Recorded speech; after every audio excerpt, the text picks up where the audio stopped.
What is good, boys and girls, and welcome back to another episode of Quackers TV.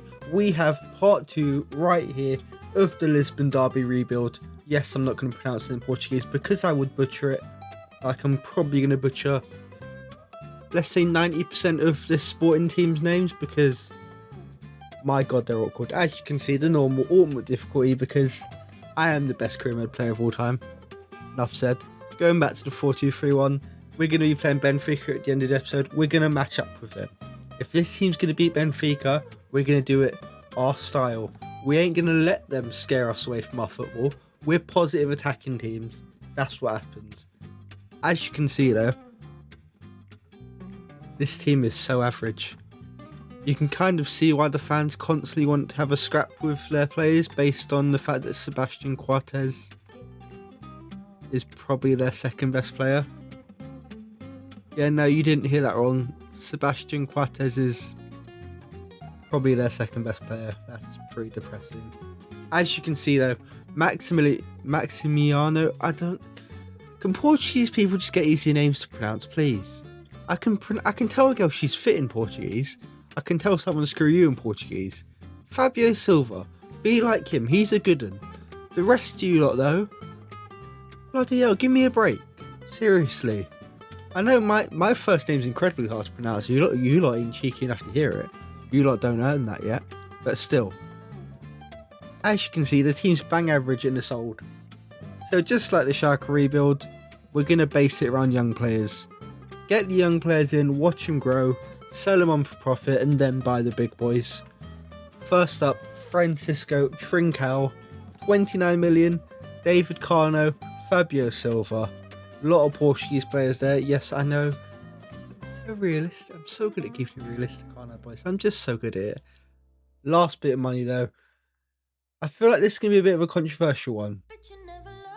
But Pedro Porro, if he's going to grow this season, if he's going to take advantage of all the game time he's getting for us, he's going to be doing it whilst being our player, basically. I ain't no side chick. I ain't no second two-bit hoe. So as we go into January, Romario Barros signed up as well. How's the team doing, you ask?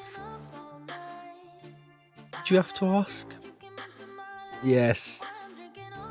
A bit diabolically shit. Let's just, yeah, I think that's the nice way of putting it. Diabolically shit seems like the right way of saying it.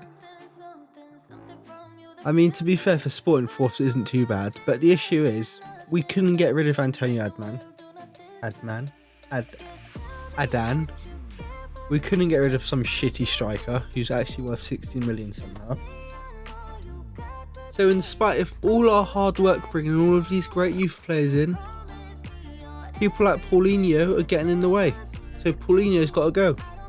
So we sell Paulinho to Vélez Sarsfield, because I know their name, and sign Thiago Almada. We get rid of Cabral because, I mean, our backup's worth 35 million, so do not mind if I do.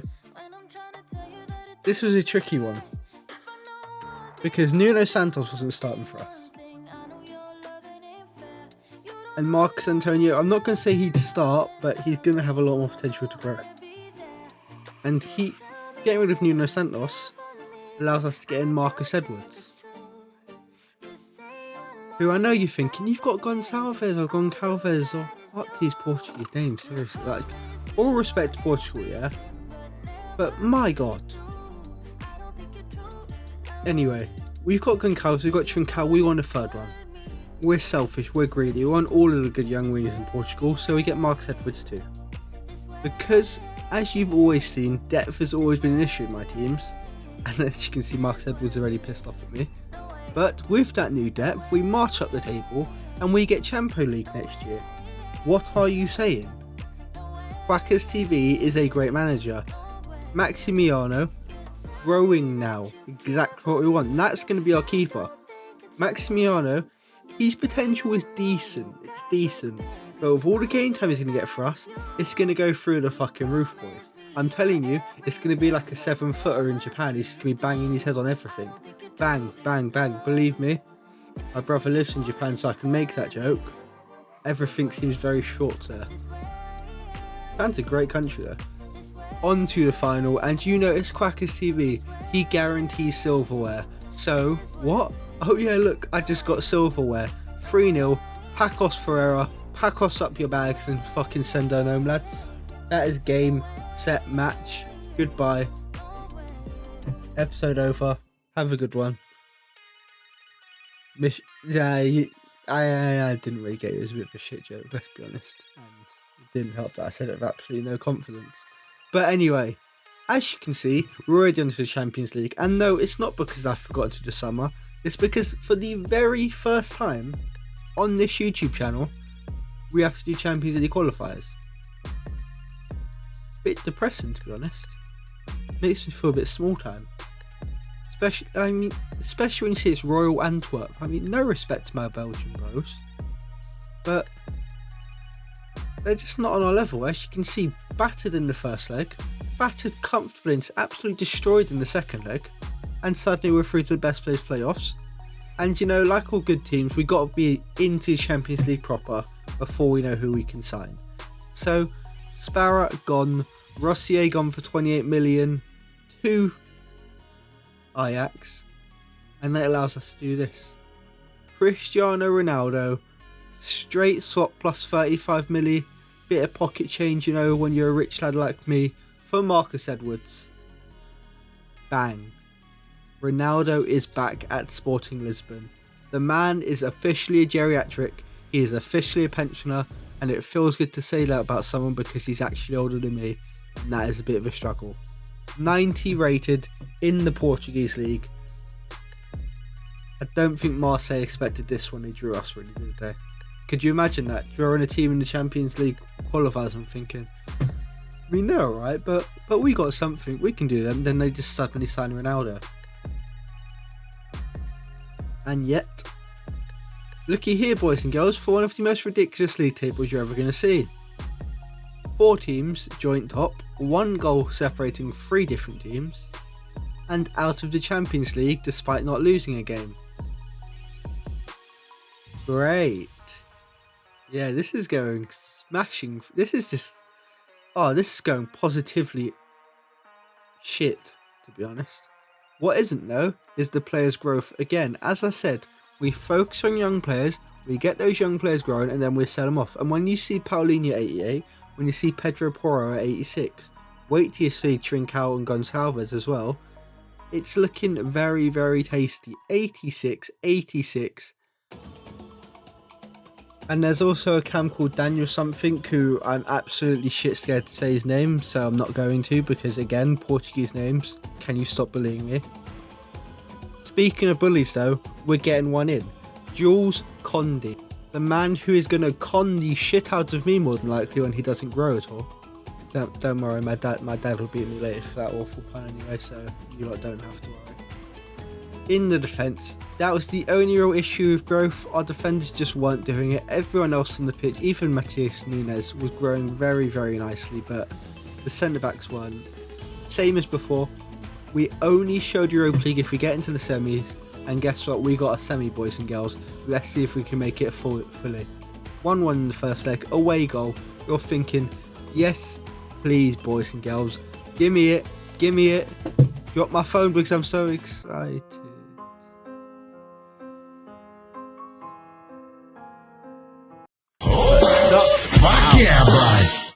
As always, we win gold. We don't take second place, we don't take third place, we take first place, even if we just probably came third or fourth in the year. Yet again, the growth is looking splendid, if I do not say so myself. That is definitely not the saying. It's definitely if I do say so myself. I'm still ill, leave me alone. I'm struggling here. Growth looking absolutely good. Yes, those are some regens you can see, some youth players, because otherwise I wouldn't be able to release Antonio Adnan, and I just wanted to release him because he was getting in the way. As expected from Sporting Lisbon's board, there are a bunch of losers who apparently are unhappy that I didn't lose. I wish I was joking. No, they're quite furious at me for winning, but they said, you know, because you came so close to losing, we'll accept you for one more season.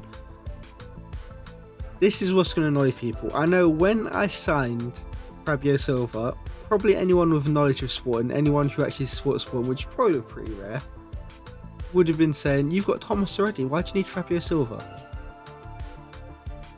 Because I don't know fuck all about youth players on this. I don't know how good Thomas is. I know how good Fabio Silva is. Players sold. Lucas Hernandez gets in the club. He's going to fit in beautifully in that little spot, in Inacio's spot, once he's grown to a centre-back. Yet again, the league's looking utterly ridiculous, so we won't show it to you. But what isn't, is we are finally in the Champions League knockout stages.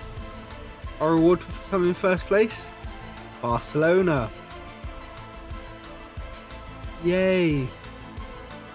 Yay us. The team now is in a very awkward position. It's in that little awkward spot where it's like, there's so many world-class players, but there's also so many gaps where the players just aren't quite growing as fast, and it's causing things like this to happen. And Ronaldo, he's got an expiry date. He's like a bit of milk. You can only keep him refrigerated to help him last for so long, which is probably what he does, to be fair. He definitely uses cryo chambers. Absolutely smack the league because it's what we do. But again, as I'm saying, Maximiano, Koundé, Hernandez, they're all good players. But we need that high, high 80s. Romario Barrio again. Daniel impronounceable name. We need 88 to 90 rated if in nearly every position if we're going to win the Champions League. Players like Gonçalves shrink out. They're great. They're smashing it. But the board of losers aren't going to accept me winning if I'm not winning the Champions League as well. Because they're a bunch of losers. They want mediocrity. They are Arsenal. They want to be bang average. If they aren't bang average, they're fuming. It's what we do. It's what we're known for. Just like this. I'm doing what Quackers is known for. I'm getting my dick out and I'm whipping it on the table. I'm sorry, it's got to be done sometimes. I'm whipping my bright big 2-inch penis out, smashing it on the table and signing Bruno Fernandes. This is the signing now. We needed something else. We needed another best in the world quality player. Not world class, best in the world, best in their position. You saw that title, one of the world's best. The team, if we're going to win the Champions League this season, Brasanga, Lady Gaga, whatever the fuck that cam's called, Maximiano, Koundé, Hernandez, we need 2 or 3 points of growth from each of them. It's our only hope or some sort of stupid miracle run. And unsurprisingly, League gets bopped, League gets mollywopped, Champions League group gets clarted, and we get Seville. And you just think, maybe, because Seville gives us another 2 weeks to a month of growth we can get in these players as well. Maybe we could just do it. Maybe that Maximiano, the Brancaga, can get up one more rating to 88, and suddenly every single bit of depth is looking very, very tidy. So as we go into the Champions League, this is our chance. We finally get a decent draw. We finally don't get screwed in the knockout stages. We finally don't have the board breathing down our necks like a fucking neckbeard when he sees even a slightly attractive woman who dares face him in the eyes. And we batter Seville. They get clarted. They get bitch slapped by Cristiano Ronaldo, reminding them what days used to be like in the Spanish league. And we get a bit more luck. AS Monaco in the quarterfinals. We ain't City. We ain't falling here. 3-1 straight away. On to the next round. But can we? Yes, we fucking can. On to the semis against this team. Against Chelsea. And we remember what happened last time we played Chelsea. We want revengeance. Yes, I did just combine revenge and vengeance. Was it an accident? I'll never say. But revengeance actually sounds like a pretty interesting word. So I'm going with it. 1-0 up.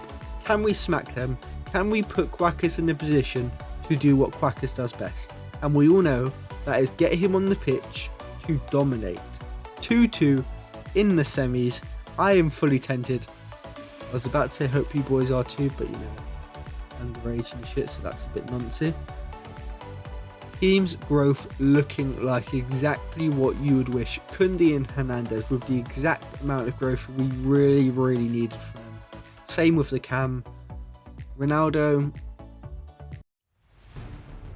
let's just say he has literally got 1 interception. Yeah, I'm not joking. His stats are 1 interceptions. On to the semi-finals though, boys and girls. This is the big one. These are the moments where Quackers does not choke. I'm telling you boys, I've been speaking to the same girl now for 2 whole weeks. I'm not choking now. I'm a different breed of person. I am built differently. I have told you all you can call me CJ, but if you do, you need to remember the C stands for clutch. We are up against, is it Inter Milan? Inter Milan. It's not even Inter Milan. That was yesterday. It's Atletico de Madrid, isn't it?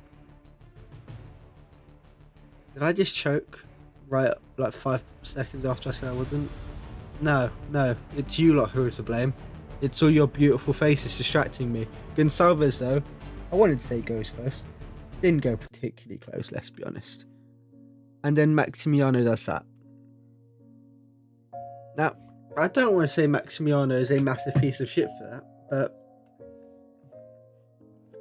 Maximiano is a massive piece of shit for that, let's be real. I mean, I could literally put my dead grandmother in goal and she'd probably get closer to it.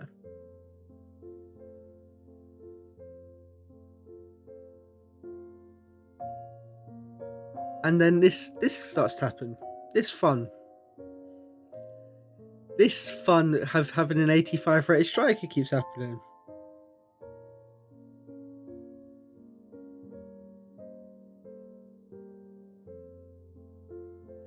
Yeah, I don't even know how Paulinho missed that. I just want to, like, this is why I'm going quiet, because I just want to slap myself.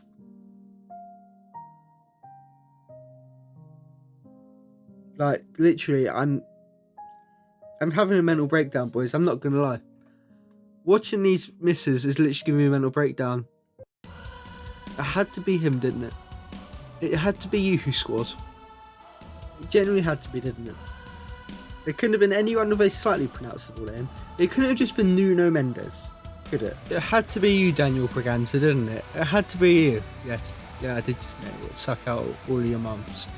It had to be bloody Daniel Braganza, the man whose name might be the most impronounceable name of all time, as Atletico go close once more. But as we all know, close enough against Sporting Lisbon against Quackers isn't acceptable, because Daniel Braganza, the man with the impronounceable name, bags a second, drop kicks all of the haters. Yes, he's wearing 68 because I don't change numbers. Man stays loyal to his number, so I'm 18. I'm always going to be 18. Oh, I'm not loyal. We stay loyal. Daniel Braganza, Sporting's very own, bagging from Cristiano Ronaldo's cross. Ronaldo, that's that 70 pace kicking him right there. Atletico whip it, but look at that for composure from big Bruno Fernandes. Plays in Trincao. The man is ridiculously fast. Ronaldo though, blasting through, finds Braganza. It can't be, can it? Oh yes it is. Oh baby, it's a triple. 3-1 to Sporting. This may not be the real final. We all know we are what we're waiting for. That game against Benfica. But 3-1 in the Champions League. I mean, I don't mind if I do. I mean, do you mind? The Champions League, it's not that great compared to beating our rivals. Like, I'd rather beat Tottenham 100 times than win the Champions League. It's not like I'm still broken hearted about the Champions League.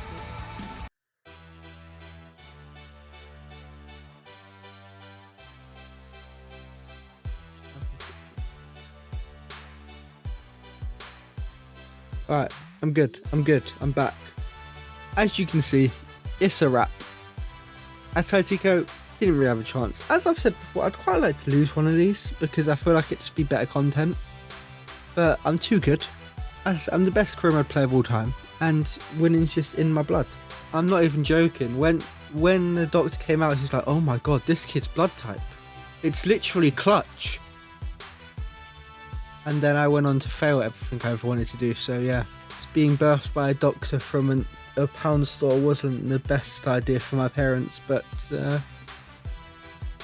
it's South London, you know, you got to take what you can get. I am just going to apologise in advance if this commentary is coming out a bit scuffed.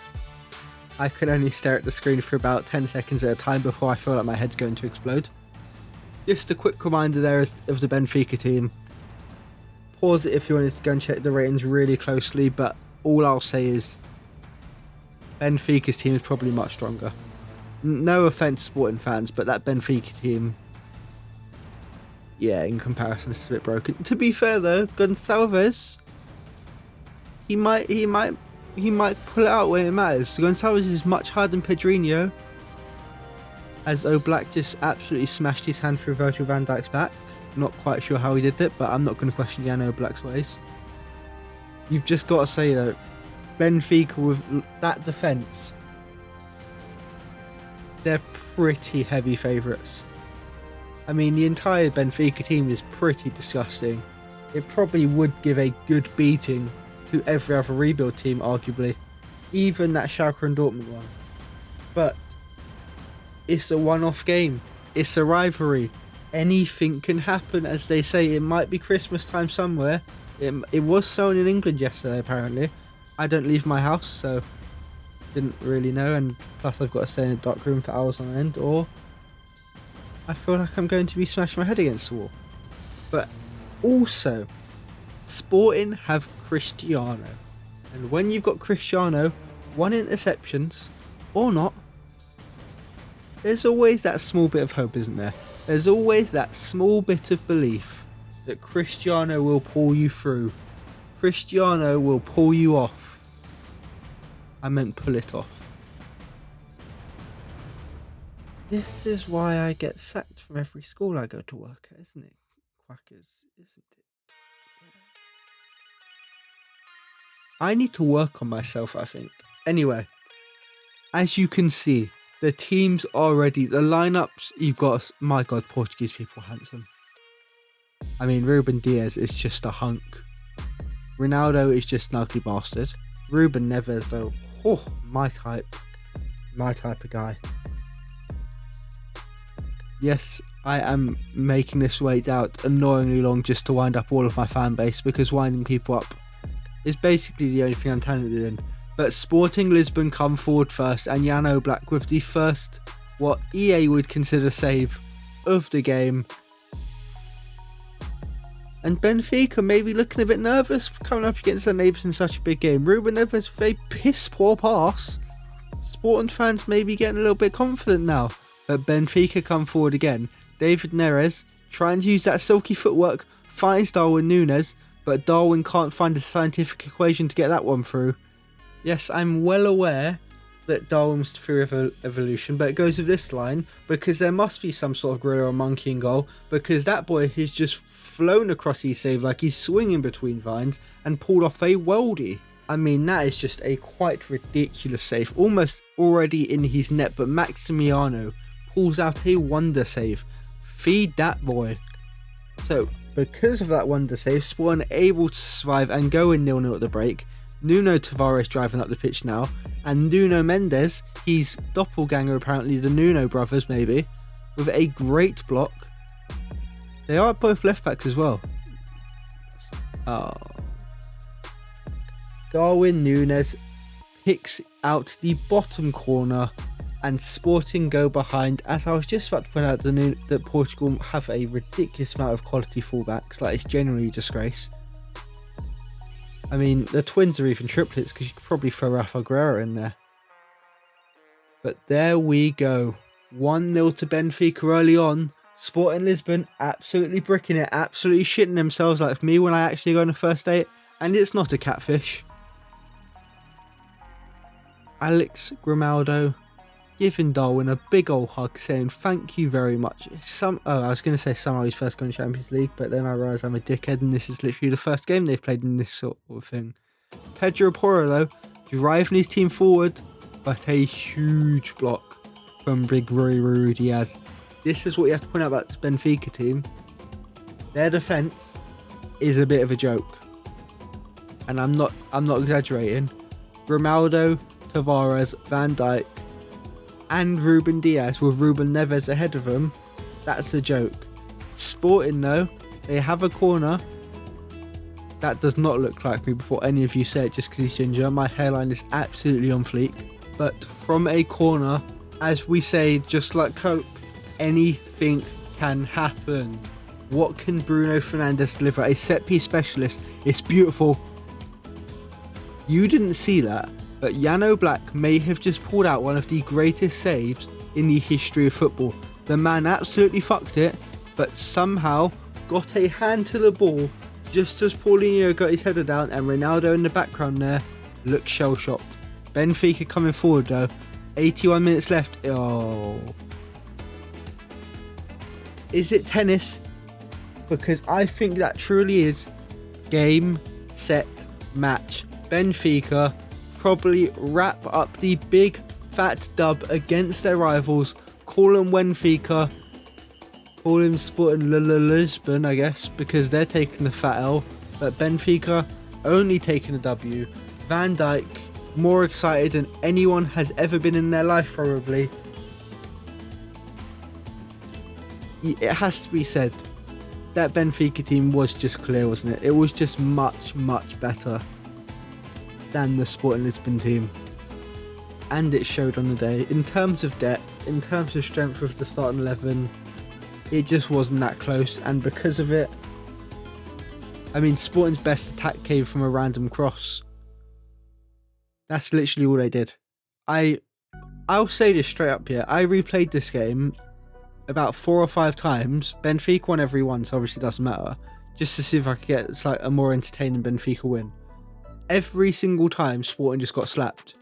It was literally just a little brother, palm on the head, clap him around the face over and over again. Yes, I do not have bad memories because I'm definitely the youngest brother in the family. Clapping me in the face over and over again saying, haha, little boy, you can't do anything.